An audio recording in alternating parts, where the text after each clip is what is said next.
各位观众朋友，大家好，欢迎收看6月除夕拜四下晝嘅客家新新聞，我係陳彥祖。而家呢下晝2點，請觀眾朋友聽聽呢客家新新聞，來關心一下近比國內進行嘅疫情發展。唔過呢啲嘅指揮中心嘅記者會開始以前呢，啲鴉片呢係喺外帶點大家呢，向下來關心，也係保衛大家清楚依個相關嘅議題哦。所以講呢，而家呢一個行政院係公布一個政型審批權，公佈喺7月15過後來實施。而呢要當到民眾呢各項工業嘅調價度，都希望呢做嚟呢南面呢一個政型審批權嘅適用範圍度方。唔過呢先前呢嘅政府就同大家講啲網絡平台也部分呢嘅係總地來使用嘅。唔過呢針對一個網絡平台嘅部分，要當到民眾呢主動應付哦。就像我呢要當到點價價條呢係有實體嘅店面。唔過呢假使呢價條沒有啲網絡紅鴉片來買東西，鴉片咁有辦法來使用咯。係講呢從有議員團體價條假使啲網絡紅來買門票，也部分嘅政型審批權做啲呢來做相關嘅政型項，一部分呢咩睇價呢動向外門呢，嘅針對呢嘅民眾應付啲亞經驗呢嘅經濟鋪，沒有針對政型審批權啲網絡紅用啲某一個問題呢來進討論，稍來就來看呢新聞報道。這是我們台灣設計品牌，然後它全部都是手工設計的，然後它可以直接這樣子戴上去。台灣本土設計師用產線嘅工藝做出了個裝飾品，有東方嘅特色，沒有法式嘅浪漫。其中一項點啊，實得太火燙，原本迎客當好耐，不過受到疫情嘅影響，迎客唔耐，點啊搶走的預算用路，社區媒體來買。有時候一天最慘下來，可能最低就是0。就是一個都沒有，這樣子就會走一些網絡平台。那我們自己也有架設官網，然後或者是 Facebook、Instagram。行政人規劃進行審批權，刺激消費，對設計工藝深入係好消息。不過現代規劃對網絡紅賣東西總得用，本錢到實體店門維修，幾多嘅網絡通路係講本人派出，做得講要本人團體一條路。所以立刻傳出，政策要調整或改造全部寫出來，係講議員體育、理育嘅賣票名單，教育部、文化部要年輕的名單項，就做得用審批權。台灣湯嘅文創店麼，就希望做得加入的名單度。我們當然是很希望說我們可以被列進去，因為我們是希望政府還是可以重視一些台灣在地的品牌文創。用博企來做嚟嘅賣書、攞插博嘅主要名單，算係填上嘅範圍度，總得用審批權。不過另外而家賣議員站南票權嘅名單，按上總得用審批權。博企來恢驗會遵從政府嘅政策，就規定辦理。記者方建正、郭俊玲推報道。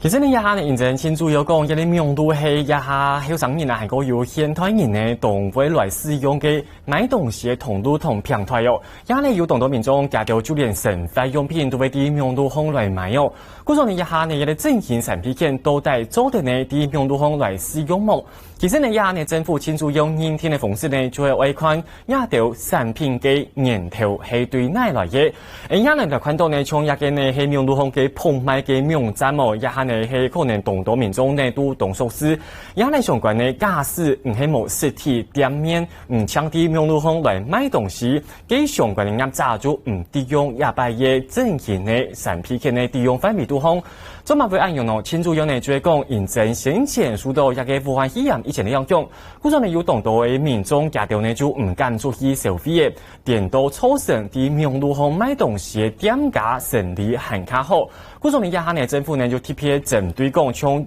一下呢啲網絡紅買東西嘅店價冇實體店面呢相關業者就總地呢來量到一個相關的補助，政型的補助。係講你假使呢佢從議員團體啊，假使我啲嘅網絡紅來買門票鴉片來做節目，以前經濟部一下呢就同其他嘅鋪費開始來討論呢，講一下呢可能呢會請嘅文化部還個有教育部來研聽，請家條呢來提出3對嘅拋名單。人哋拋名單嘅意思呢就係講嘅假使要克服相關嘅規定嘅話，嘅相關嘅業者還個有議員團體，嘅家條呢假使呢我哋網絡紅來買相關嘅發通嘅票，亦係講表演嘅票嘅話，用呢就做一啲咧，一部分呢還會經過相關鋪費政府來研聽。然后呢，没有民众同学们讲，嘅一下呢有苗路巷呢有动到嘅天检房，假使民众呢外出去留了，嘅啲苗路巷天检房按用咁做的呢来用进行审批检模。嘅一下呢嘅就经济部规定，其实呢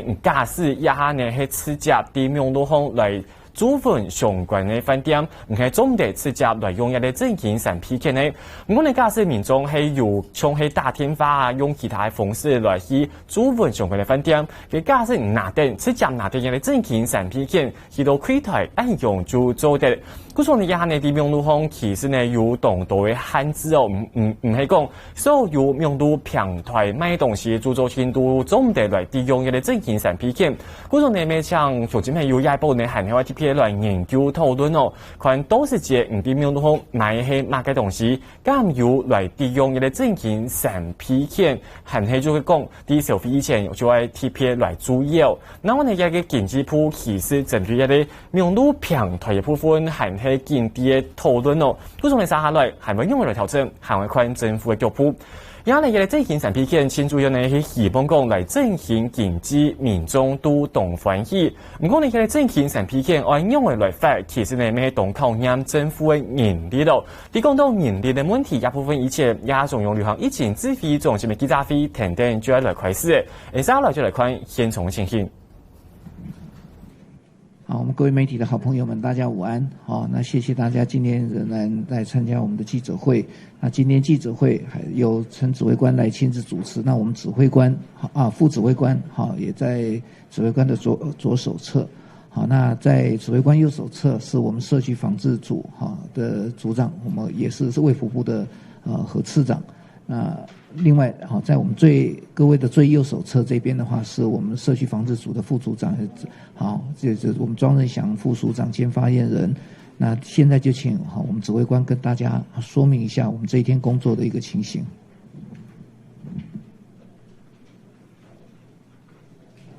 好，各位记者女士先生，大家好，大家午安哈。那今天我们仍然是没有新增的病例。好，那也维持了428人解隔离。好，那个今天我们也请这个我们的社区防疫组我们的何次长跟大家说明一下，就是我们近来在社区防疫组里面的作为。那还有昨天大家问到，就是说有关于这个这个投票里面我们是有做什么限制？我们只做了。就是居家隔离、居家检疫者，当然是在法律上是被隔离的，所以不能外出，那其余都没有限制。那有提到高雄有提到说，是不是长照机构相关机构人不能外出去投票或不建议去投票，这些都没有，基本上这是一个公民权，我们还是予以尊重，所以基本上除了居家检疫跟居家隔离者，我们在防疫上的要求，是不得外出之外。都可以去投票。当然，这因为相对的人是年纪比较大，那所以就是说出外的时候还是要尽量能够戴口罩。那如果不能够维持社交距离，一定要戴口罩。那出入也稍微注意一下我们手部的卫生，还有量体温，这些都防疫新生活，那还是要注意。好，那我们是不是请那个次长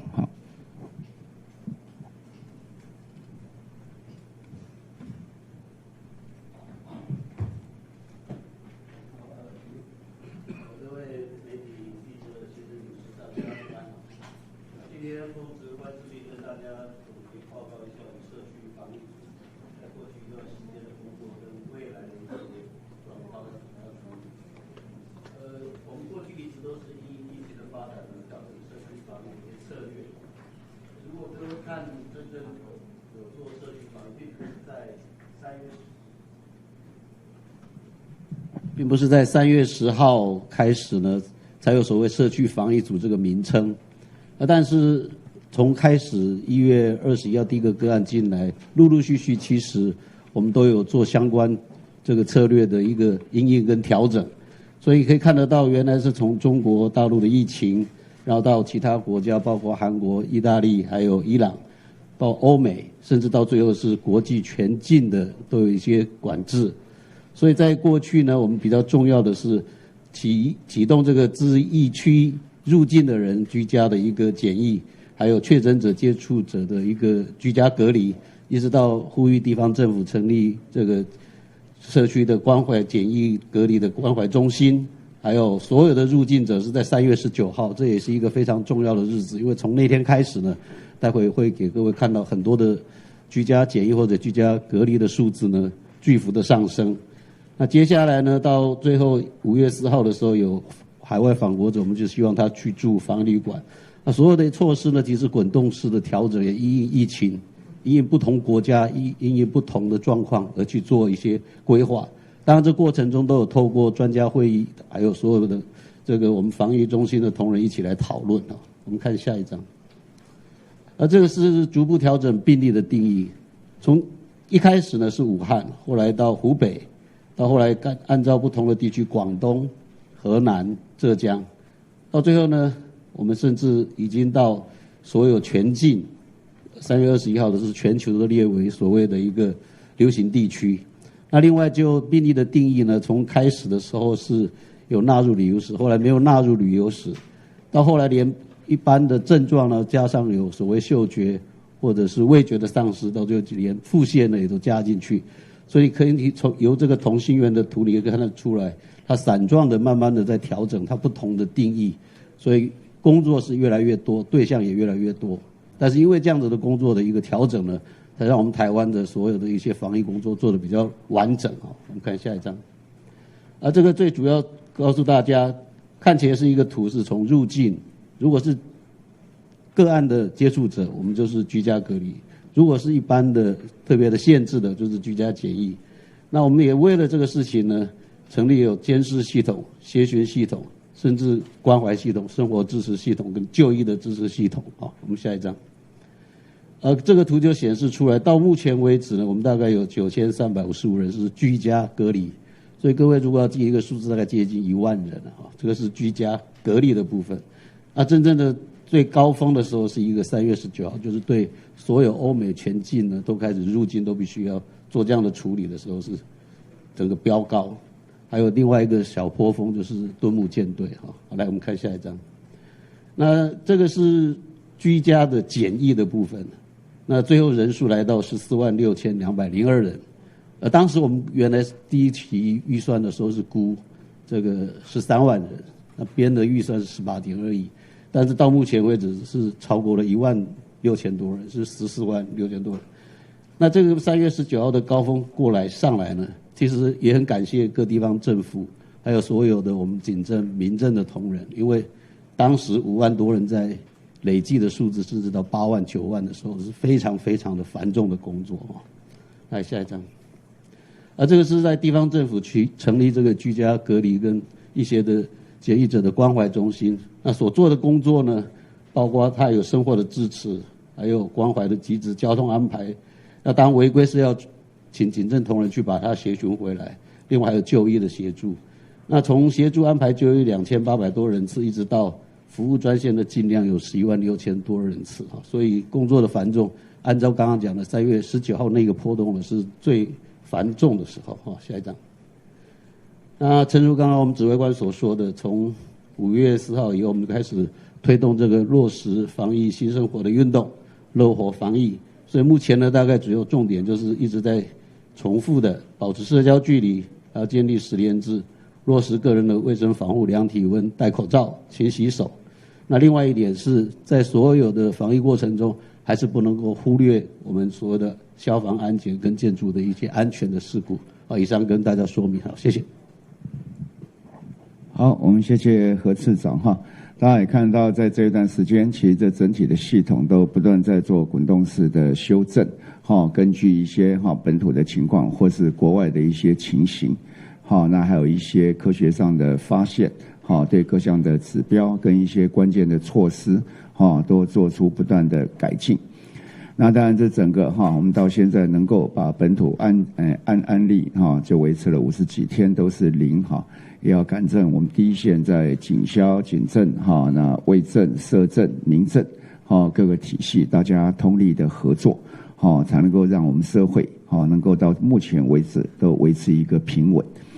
那当然本部的相关的疫调的人员还有防疫的医师也都是非常的辛苦，在这里一并致谢。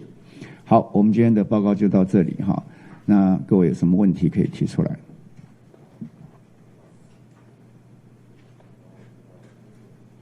有个问题想请教，就是台北市长柯文哲的夫人在脸书就有针对指挥官的见解提出质疑。他以这个武汉包机小民的故事为例哦，因为指挥官您曾经说过，就是说自己的国籍要自己承担。那这个市长夫人她认为说，从儿科的医师角度认为，她说各级政府应该要保护儿童的权益。显然他的看法和指挥官不太相同。那有人说这叫逆时钟，不晓得指挥官觉得这个市长夫人有没有误解您的意思了吗？您怎么来看这个事情？谢谢。没有，关于这个儿权公约里面哈，当然第一个权利的哈，最主要的一个执行者当然是父母，然后第二个是所在地的国家，然后第三个是其他的单位。好，那这上面整个的法律的关系，我们是属于其他。好，那所以在第二国或是在父母上面，好，父母没办法求助当地的我们的这样的一个儿权的团体。那如果没有办法，当地的儿权团体没办法，那就会来求助在第三者的地方相关系的的位置上面。所以我们不是说完全不要，我们说在先后的顺序，我们不会站到第一线里面去。然后第二个，这段时间相关很多的政策，我也相信，不管是见解不同，或是方式的不同，多多少少都一定会伤害到很多的人。好，所以我也常强调，就是说我身上也挂满了箭靶了哈，也欢迎大家来射。然后再第二个就是说，这属于公共政策，那当然任何的评论公平，这都是以受公平的事情可以讨论的事情。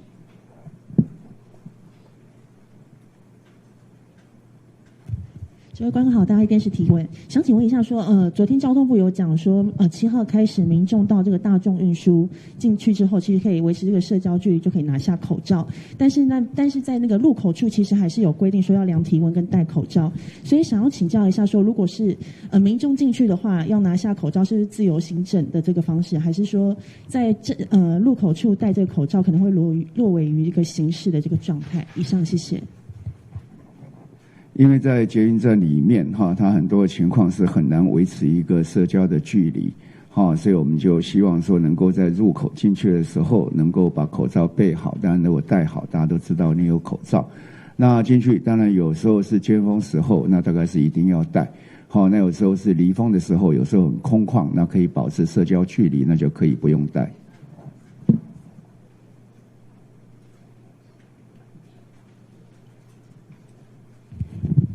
部长好 ，ET Today 询问，第一个问题是想要请教有关于医护的出国禁令，预计是在6月30号会期满。目前国际的疫情还没有趋缓，我国也暂时没有开放边境的规划。但是想要问指挥中心这边，医护的出国禁令期满之后，是不是就不再限制，或者会延长禁止出国的时间？如果延长的话，补助会不会持续？那第二个问题是有关疫苗研发，有媒体报道说政府有酝酿疫苗国家队的想法，那希望从国内3家疫苗厂选出有望快速制出有效疫苗的2家药厂来加强扶植、辅导与审查。那指挥中心是不是可以说明一下相关的规划与进度？谢谢。关于医护的旅游禁令，那未来当然到6月30的时候，我们当然会再另外的做一个宣布。那但最主要的概念里面，未来的方向大概就会根据就是说要去的国家，这而言。那到目前为止，我们的禁令还是一样，所以它现在还是会有，就是说在比较就是比较严格的区域要经过我们部里面来做一个核准，那其他2个是由院来做核准。那这2个核准到一直都不会变嘛，就根据那个旅游的警示，来做相关的判断。那个在于有关于疫苗在疫苗上面大概分作2个，一个是我们要用的，一个是未来在整个国家的一个疫苗的政策。所以在国产这一方面，一方面我们希望它能够及时的能够提供我们有需要的疫苗，那另外我们也要厚植我们本土的疫苗的产业。所以站在这2个的角度里面，我们都会予以扶植。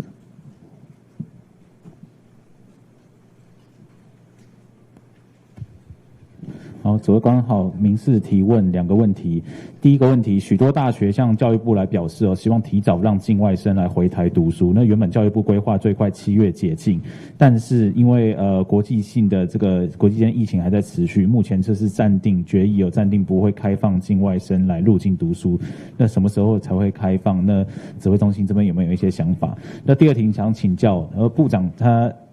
部长，您之前上节目的时候被主持人问会不会参加选举，那部长有提到说不喜欢吃碗内看碗外的事情，要有网友说是不是你在影射某政治人物？那你怎么看？谢谢。那有关于有关学生境外生要来台湾，当然教育部要去评估它的必要性了哈。那目前我相信也没有所谓就是说就不要或怎么样。一切都还在评估中。当然会跟国际的一个疫情跟它的一个量能会做一个很大的考虑。那至于就是说我只是形容在我自己的想法而已，并没有要讲别人的意思。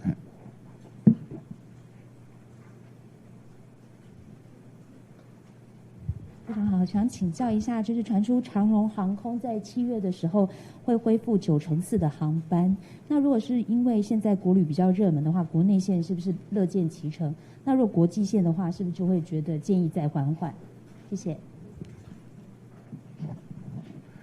当然，这整个是一个营运的计划的考虑了哈。那当然，一切当然是以就是说机上的一个安全嘛哈。那这是当然是一个最高的原则。那第二个就是它的必要性嘛。然后第三个是在营运上的需要。那看起来在这段时间国内的疫情是趋缓。如果能够把重点放在国内的旅游或是国内的这样的一个飞行的交通，相信对他们的营运也是有帮助的。TVBS 提问：因为现在儿童口罩实名制是14天可以取10片，不过我家长表示说，因为小朋友怕会弄脏口罩，所以幼儿园都会要求家长1天至少准备2到3片口罩。那这样子1天1片的话，可能会不够用。想请教，目前儿童口罩的部分有考虑要放宽这个数量的限制吗？谢谢。没有就有关于儿童口罩大概在10片里面，那如果有其他的需要的话，那现在已经开放可以购买。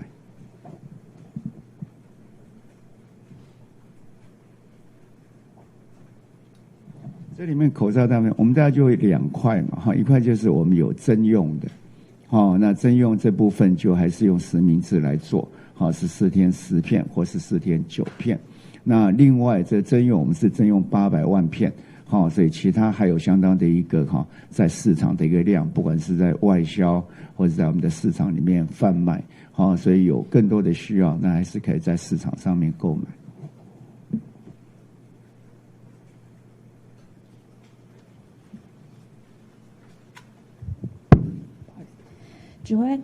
指挥官好，不好意思，2个问题想要请教，就是有关于那个日本解禁的名单，虽然台湾没有在内，不过呢，现在驻日代表谢长廷他有讲说，其实各国他的有一些评估的松绑标准，那有3点，那其中第2点是说，看是不是愿意就是相互松绑。那如果说日本就是真的是要让我们就是开放台湾旅客来入境的话，那我们这边就是居家检疫的部分，是否可能就是检疫的日数愿意相对的减低？然后第2个问题是有关于健保费的部分，因为之前部长说希望可以提高健保费，但是因为有一个数据是显示说，在武汉肺炎期间就是的就医人次的变化，跟去年同期相比的话，消长率是-6.8%，所以就是也代表说，其实滥用健保的情形算是蛮严重的。所以想说这个部分这个漏洞的话，是不是有什么样的方法可以再让它补起来？谢谢。对，就是在2个了我们刚才说在解禁的方面，我还是强调我们的标准因为我们是在保护我们的国人嘛。那对外国人的话那是要来到台湾要入境问属那这第1个第2个，现在还有相关一些重要的产业经贸的往来，那会根据它特殊的需要，怎么样来缩短这样的一个检疫的时间，又能够确保社区的安全。好，大概方向是这样子。好，不会说大家来互惠，站在会原则，就是我这边就你那边要全开，我这边也全部开。那可是双方的疫情很多地方，我不是指日本，很多地方是不一样的，所以这上没有办法用这样看。每一个国家有每一个国家的标准，因为每一个国家对他的国民都有他的责任在。好，那当然大家互相可以接受的话，那个互惠是站在讲互惠，说你可以接受我的，我也可以接受你的，而不是我们两个都一样。好，不太可能这样做哈。然后第二个在于健保费哈，就是等于健保的。好，就是当了6.8的一个门诊的数目嘛，哈，就好像我们这段时间的消费额往下降一样，疫情都会影响到一些相关的行为，好，所以它这个时候疫情的时候消费往下降，我们不会说我们的消费是这样，那以前都浪费嘛，对不对哈？在疫情的情况是一个特别的情况，那看病它也是一样，那这段时间有疫情的时候，那一定有一些就大家可能就会紧张，就是说，那我就先不要看。好，那有一些是可以延缓着看，不是很紧急要看，那这些就会往后延。另外有一些是我们会担忧的，就他应该看，可是他怕而不看。好，那这时候可能就会有一点点的把病情稍微的延宕，这是我们不要的。所以不能用那样的一个就诊率的高低来看健保有没有浪费。那至于我们看到有浪费，可能是有一些人的就医的次数不正常的高。好，那一些可能就要去研究一下他真的情况是怎么样，那就那个情况我们来做一点判断。然后第三个就是大家在讲说我们是不是看病，刚好这次疫情里面大家可以看到一个情况，大家说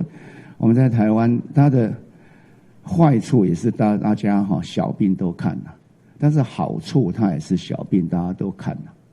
好，我们来在这一次台湾在这个疫情的控制里面，其实跟我们这样的看病的习惯是有关系的。好，所以我们大家在小病的时候就会去找医生看，然后经过医师的判断诊断，决定需要不需要去筛检，然后这里面就找出病人来，那其他的人就会是安全的。那在有一些国家里面像一些社会医疗制度更强硬的一些国家，像欧洲。他们就小病尽量是不要看。好，所以在以前大家在法国、英国这些国家待过的，你如果说你有感冒的这样的一个症状，那医院跟诊所一定叫你说10天以后再来看。好，大部分可以约2个礼拜。好，那约2个礼拜在以前大家觉得这样不错。好，因为约2个礼拜如果是不是很严重，没有并发症，那个时候就好了，就不用看。好，可是这个也是在这一次里面，在武汉的肺炎里面，这些病人没有办法及时得到医疗的关注，而在里面就潜藏了很多这样的一个武汉肺炎的病人，然后在社区里面不断的传播，那反而引发那个爆发的速度变得非常的快。好，所以未来在小病里面怎么去做一个适当的处理，并不能用绝对的这样的一个标准说小病就是不用看，它的诊断变成是很重要的。不好意思，苹果日报提问，就是有关于境外生入境的讨论啊。因为之前指挥中心已经在昨天有讲到说，教育部也在盘点说有关于那个境外生入境的一些检验量能。但是因为昨天我们也有讲到说，我们指挥中心跟行政院有开一个跨部会的会议，然后在讨论这方面的事情。那今天也是有稍微传出，就是说，我们将暂不开放。那想请问一下，就是说暂不开放的原因是什么？那行政院和指挥中心分别的在会中提出的意见和立场为何？这样子，那我们指挥中心是不排斥开放，还是说也认为暂不开放？那主要的原因是为何呢？就是我们在国内的时候，大家觉得说，好像在这国内我们的疫情就境内松绑。好，那如果跟境外的同步的来做的时候，怕这样的一个脚步变乱了。好，所以希望在境内松绑的时候有一段时间稍微观察一下，然后再看看下一步在境外的时候怎么做。好，当然这个有不同的意见在，大家觉得说已经都50几天，好都没有一个境内的的病例，但另外一方面就是因为50几天都没有。好，那我们现在这里面社会的观察在就等于我们整个的解封更厉害了嘛。好，那这里面台湾是不是会有一些相关的情况出来？好，所以大家觉得慎重一点。好，所以在境外这边的脚步就稍微放慢一些。你好，寰宇新闻，想要问一下，就是现在连续假期，那台铁有开放卖站票，但有数量的限制。那想要问一下，高铁这里有数量的限制吗？谢谢。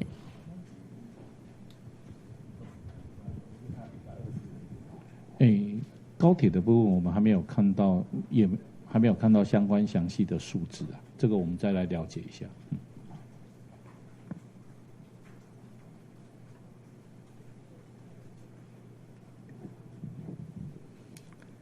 好，如果大家没有其他问题，我们今天记者会就到这里哈。好，谢谢大家哈。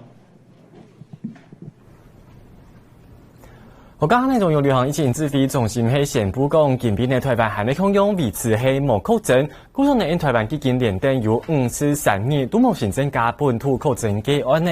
基金連登幾行日有幾個禮拜有，台灣疫情都非常嘅穩定。故中呢，都會近邊維持呢，台灣嘅累計確診人數限係控用維持啲443例。那我接觸到嘅民眾係428例，一個指揮中心還係見同大家來做呼籲講，希望呢大家呢會好好來配合一下呢政府呢近來呼籲嘅防疫新生活運動哦。嗰啲近邊呢記者會當中呢還有一個重點，就係呢一個指揮中心同大家呢來報告，台灣對一開始發生疫情到今啲防疫一部分呢政府係用嘅來準備，用嘅來面對嘅。佢哋一開始嘅時間呢，做啲看到呢係啲1月26，咪就係啲公園高鐵冇經驗，就開始呢認真講中國嘅片就已經來表出疫情呢，嗰種呢政府呢就動向性開始來針對一個相關呢對國內引來台灣嘅民眾來做好相關嘅防疫咧。最講呢對一期當時呢咪就係對中國武漢嘅片，將來台灣嘅民眾都係實施居家檢疫，係講呢每天來啟動確診個案加接觸者嘅所有人都係來實施居家隔離哦。稍來呢，認真講台灣已經常常出現呢相關的確診個案呢，嗰種呢政府都會3月初一個時節，地方政府呢為咗控制相關的檢疫，還個有防疫的力頭，就將一個地方政府呢會成立居家隔離檢疫的關懷服務中心。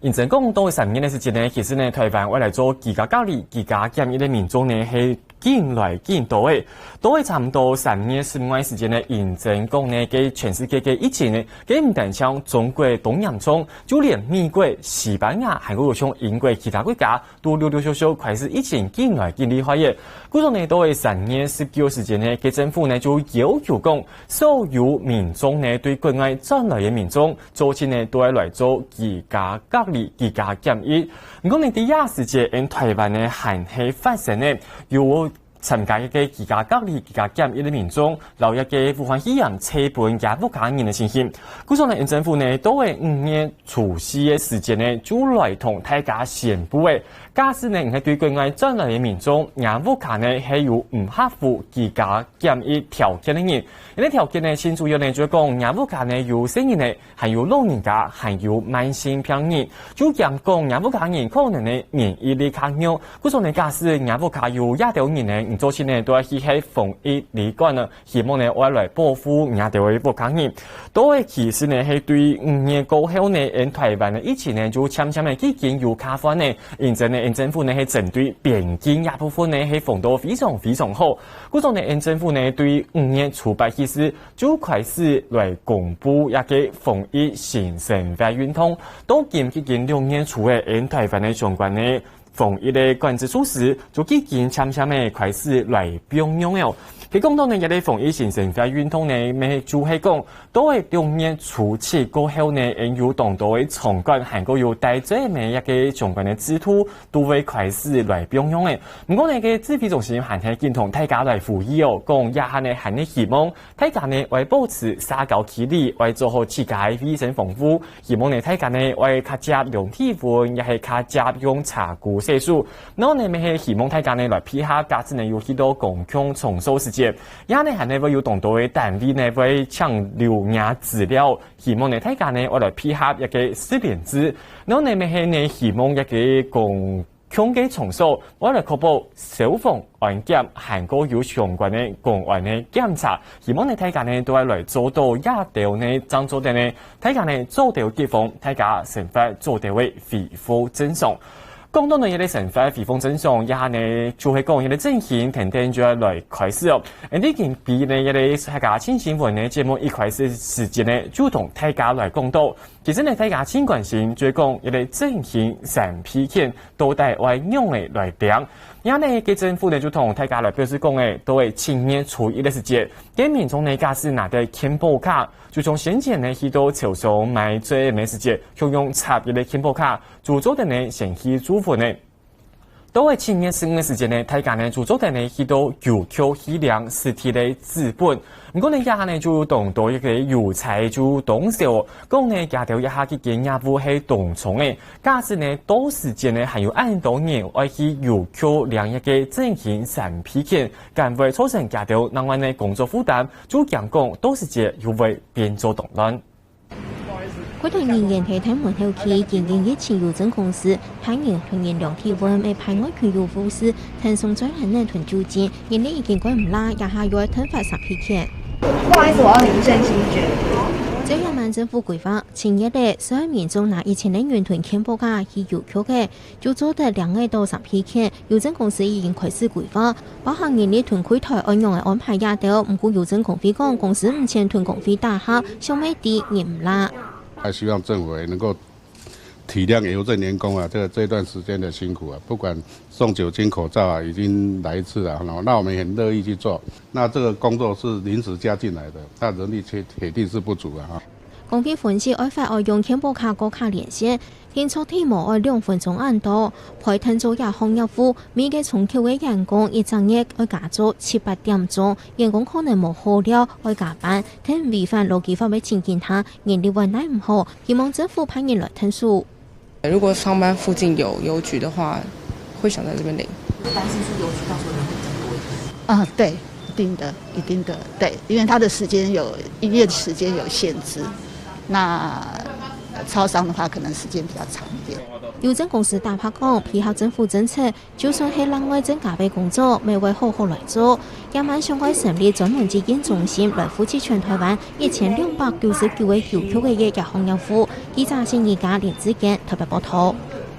佢駕駛嘅民眾呢就講講到時間呢，駕駛愛去郵局量日嘅進行審批權，可能呢認為當到會動麻煩，會可能愛擺啲咧擺動久。嘅民眾呢還有其他選擇咯。佢講就會講，大家呢做嚟用數位支付嘅電子支付嘅方式，就像係駕駛呢有同亞嘅政府同亞嘅相關嘅銀行政府有做連結，佢就做得呢直接呢扣提亞收費嘅錢，也係另外一種正經嘅方式，未提供俾大家來做參考。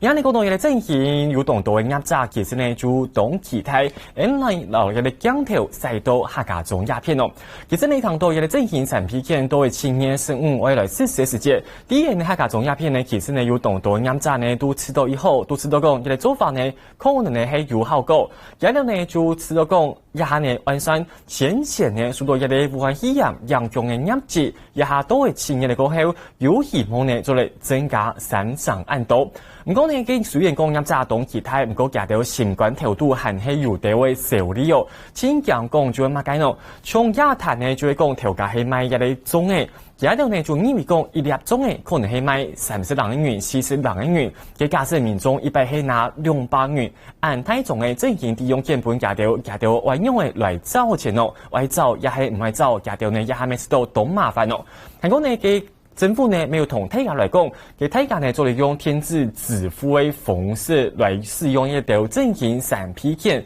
也呢包含嘅仲係難種苗栗嘅難種機片，有當當壓榨嘅條呢都冇按一啲電子支付嘅呢通，嘅條呢就聽講都是指駕駛民眾愛用電子支付嘅條都帶愛用嘅神咯。